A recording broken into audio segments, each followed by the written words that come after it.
โลกนี้ ท่านทั้งหลายอย่าเข้าใจว่าผู้หญิงกับผู้ชายจะกลัวกันไม่มีในโลกนี้ผู้หญิงไม่ได้กลัวผู้ชายผู้ชายไม่ได้กลัวผู้หญิงหีไม่ได้กลัวคอยไม่ได้กลัวหีฟังให้ดีวันนี้เอาหลวงตามาเทศจะเทศให้ฟังชัดเจนเรื่องความเป็นไฟมันอยู่กับจุดนี้เราจะเอาน้ำมาดับไฟจุดนี้ไม่ใช่ความสกปรกกิเลสต่างหากมันสกปรกในตัวของเราทั้งหลายทุกวันนี้คือราคะตัณหาสร้างความสกปรกรกรุงรังและสร้างฟืนสร้างไฟได้มากที่สุดธรรมที่พูดออกมาเดี๋ยวนี้คือน้ำดับไฟไม่ใช่ของสกปรกสิ่งที่สกปรกที่กล่าวถึงอยู่เวลานี้ตำหนิมันอยู่เวลานี้ นี่แหละเข้าใจเหรอแล้วตื่นหาอะไรเกิดมาผู้หญิงก็หีติดมาพร้อมผู้ชายก็ติดมาพร้อมคนละอันมีกี่คนก็มีเท่านั้นไม่ได้มากกว่านั้นผู้ชายก็มีคนเดียว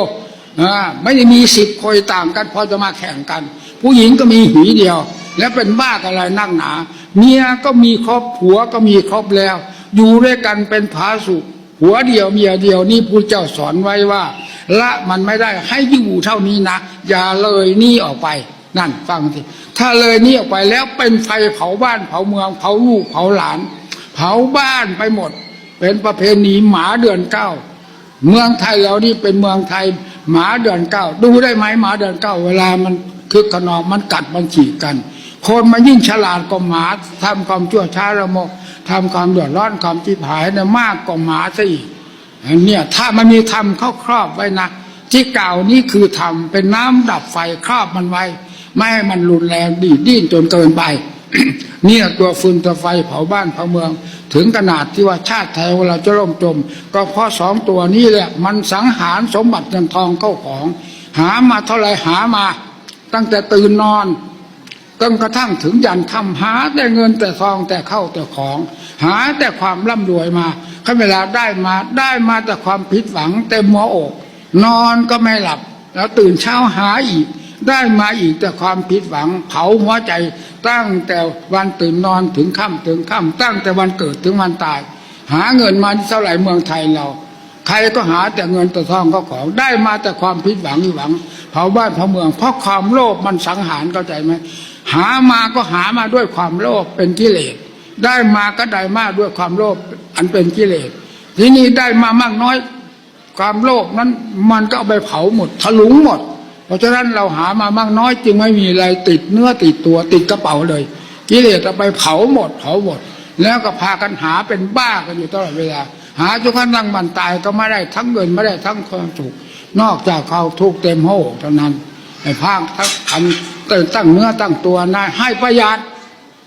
อย่าลืมเนื้อลืมตัวการอยู่การกินการใช้การสอยทุกอย่างให้ปรับเนื้อปรับตัวให้เข้าสู่ความพอเหมาะพอดีอย่าตื่นเต้นเกินไปอย่าแซงหน้าแซงหลังแซงดีแซงเด่นอันนี้มันไม่ใช่ดีใช่เด่นมันเลวอย่าไปหาแซงกันเลวเท่าไรก็ความทุกข์ก็ยิ่งมากเท่านั้นถ้าแซงดีแซงเด่นได้ดีก็ต้องได้ตามนั้นแล้วจะมีความสุขมากมนุษย์เหล่านี้ไม่เห็นมีใครมีความสุขหีแต่ความดีดดิ้นถามกันสบายดีหรือสบายตายยังไงเมื่อคืนนี่พ่อไอ้หนูมันหนีไปไหนก็ไม่รู้นะนั่นเห็นไหมแล้วไปถามผัวเป็นยังไงสบายหรือสบายตายยังไงไอ้แม่อีหนูอีผีบ้ามันไปวิ่งตามผู้ชายไปแล้วตั้งแต่เมื่อวานนี่นั่นเห็นไหมถามกันตอบกันแต่อย่างนั้นมันดีเลยอย่างนั้นถ้าว่าดีก็นี่แม่อีหนูไปหาผู้ชายมาแล้วเราก็จะไปหาผู้หญิงมาช่วยแม่อีหนูหน่อยให้ต่างคนต่างหามาเอามานี่เพลินลื่นเริงยิ่งกว่าหมาเดือน9สบายไปเลยมันไม่มีเอามาก็มากัดกันยิ่งกว่าหมาตกทะเลหมดมันดีแล้วเหรืออย่างนั้นนี่แหละความผู้เฟ้อเหินพี่น้องหลายทราบไว้แล้วมันไม่ใช่ของดีให้ฟังเสียงศาสนาให้มีผัวเดียวเมียเดียวอย่าดิ้นอย่าดีหาผู้หญิงผู้ชายที่ไหนมันมีเท่ากันนั่นแหละโลกอันนี้ไม่มีใครเหนือกันผู้หญิงมีอันเดียวผู้ชายมีอันเดียวทุกสิ่งทุกอย่างมีอันเดียวด้วยกันเมียเราก็ครบแล้วผัวเราครบแล้วสมบูรณ์แบบทั้ง2 คนแล้วอยู่ด้วยกันไปอย่าดีอย่าดิ้นหาไฟมาเผาตัวเองนะ ให้จำเอาไว้นะนี่ศาสนาสอนอย่างนี้ความพอดีมีอยู่ทำไมไม่อยู่ดีดิ้นหาฝืนหาไฟมาเผาไหม้กันหาอะไรเนี่ยจำนี่แหละราคะตัณหาเนี่ยมันพาดีพาดิ้น ให้โลภจนลืมเนื้อลืมตัวดีดดิ้นหาแต่เงินแต่ทองแต่ข้าวแต่ของมาปนปืนราคาตัณหามาเท่าไรก็เหมือนก็มาโยนใส่กองไฟเผาไหม้แหลกไปหมดไม่มีอะไรเหลือเลยไม่มีอะไรติดเนื้อติดตัวเนี่ยอำนาจของราคะตัณหาอย่าให้ส่งเสริมในกำเริบเสริมสารเกินไปนะให้อยู่ดีกินดีสามีภรรยาให้อยู่ด้วยกันจนกระทั่งวันตายอย่าไปยินดีกับหญิงใดชายใดนอกจากเมียและผัวของเราเท่านั้นเป็นไฟทั้งนั้นที่เป็นคุณมีแต่ผัวกับเมียฝากเป็นฝากตายอบอุ่นได้อันนี้นะจนกระทั่งวันตายก็มีความอะไรเสียดายอบอุ่นต่อกันตลอดไปแต่ถ้าเป็นหญิงกาฝากชายกาฝากเข้ามาทลายแหลกหมดนะอย่าพากันดิ้นกันดีดอย่าเก่งกว่าพระพุทธเจ้าที่สอนไว้ในระดับพอดีให้เรามีฝั่งมีฝา มีหลักมีเกณฑ์ครอบครองย่าเรือนจะเป็นสุขสมบัติเงินทองของมันมีทั่วไปละแผ่นดินมันบกพร่องที่กวนเราเผาเราอยู่เวลานี้คือความโลภคือราคะตัณหากินไม่อิ่มมีเท่าไหร่ไม่พอมีเท่าไหร่ไม่พอมาเท่าไหร่เป็นไม่อิ่มเรื่องราคะตัณหา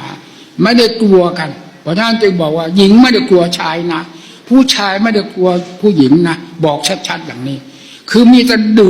ดจะดึงใส่กันทั้งนั้นนะให้กลัวกันไม่มีมองเห็นกันปั๊บจิตกิเลสราคะตัณหาจะวิ่งซึมซาบกันแล้วภายในเป็นหลักธรรมชาติของมันเองมันมีอยู่ทั้งหัวใจผู้หญิงหัวใจผู้ชายไฟที่มันจะเผากันมันมี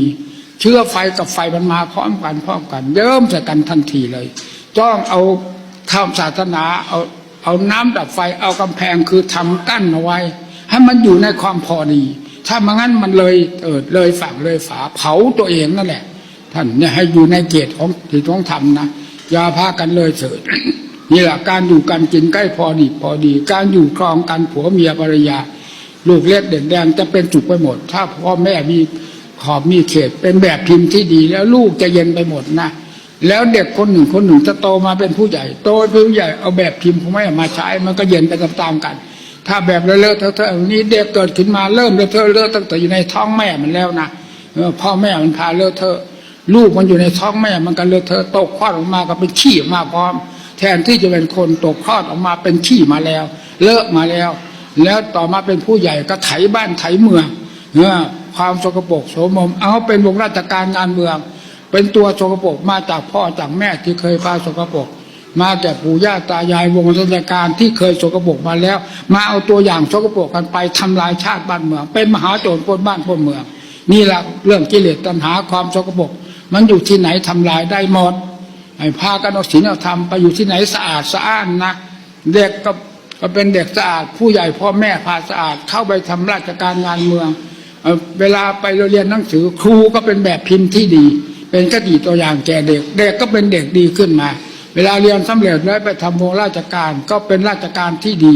ข้าราชการแต่ละคนนี่เป็นพ่อเป็นแม่เป็นร่มโพล่มใสร่มเย็นเป็นสุขแก่ประชาชนราษฎรทั่วบ้านทั่วเมืองทั่วประเทศเขตแดนถ้าคนมีธรรมเป็นอย่างนั้น เป็นผู้ใหญ่เท่าไรยิ่งเป็นร่มโพล่มใสเป็นเครื่องพึ่งพิงอบอุ่นของประชาชนราษฎรได้ทั่วไปหมดถ้าตรงกันข้ามมีแต่ความสกปรกเต็มตัวแล้วเป็นที่ไหนเป็นมหาโจรไม่มีใครเป็นมหาโจรได้มากยิ่งกว่าวงราชการที่ทรงอำนาจแล้วสร้างความสกปรกแก่ชาติบ้านเมืองจมไปหมดได้นะนี่แหละธรรมจะมีของสำคัญธรรมคือความสกปรกเป็นไฟเผาบ้านเผาเมืองธรรมคือเป็นน้ำที่สะอาดชาติล้างบ้านเมืองให้ชุ่มเย็นเป็นสุขให้พากันตั้งใจประพฤติปฏิบัตินำศีลธรรมไปปฏิบัติเราอย่าอวดดีอวดเด่นด้วยอำนาจของกิเลสถ้าไม่อยากพินาศชิบหายทั้งประเทศ